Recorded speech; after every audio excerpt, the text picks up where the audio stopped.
Hello, നമുക്കിന്ന് നല്ല അടിപൊളി ഒരു ബ്രെഡ് കൊണ്ട് ഉണ്ടാക്കാവുന്ന സ്നാക്സ് റെഡിയാക്കാം. അതിനായി അധികം പൊടിഞ്ഞു പോകാത്ത ബ്രെഡ് ഇതുപോലെ ഒന്ന് കട്ട് ചെയ്തെടുക്കാം.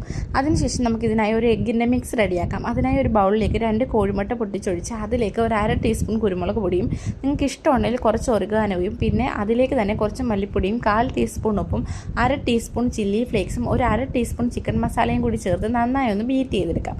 അതിനുശേഷം നമുക്ക് ഒരു പാത്രത്തിൽ കുറച്ച് ബ്രെഡ് ക്രംസ് കൂടി എടുത്ത് വെക്കാം. പിന്നീട് നമുക്ക് ഒരു ഫ്രൈ പാൻ എടുത്ത് ഫ്രൈ പാൻ ചൂടായി കഴിയുമ്പോൾ അതിലേക്ക് ആവശ്യത്തിന് എണ്ണ ഒഴിച്ച് എണ്ണ ചൂടാകുമ്പോൾ നമ്മുടെ ബ്രെഡ് മുട്ടയുടെ മിക്സിലൊന്ന് ഡിപ്പ് ചെയ്ത് അതിനുശേഷം നമുക്ക് ബ്രെഡിൻ്റെ ക്രംസിനകത്ത് നന്നായി ഒന്ന് കോട്ട് ചെയ്ത് എണ്ണയിലേക്ക് ഇട്ട് കൊടുക്കാം. ബ്രെഡ് ആയതുകൊണ്ട് തന്നെ പെട്ടെന്ന് കരിഞ്ഞു പോകാനുള്ള ചാൻസ് ഉണ്ട്. അപ്പം ലോ ഫ്ലെയിമിലിട്ടിട്ട് വേണം നമ്മൾ എണ്ണയിലേക്ക് ഇട്ട് കൊടുക്കാൻ.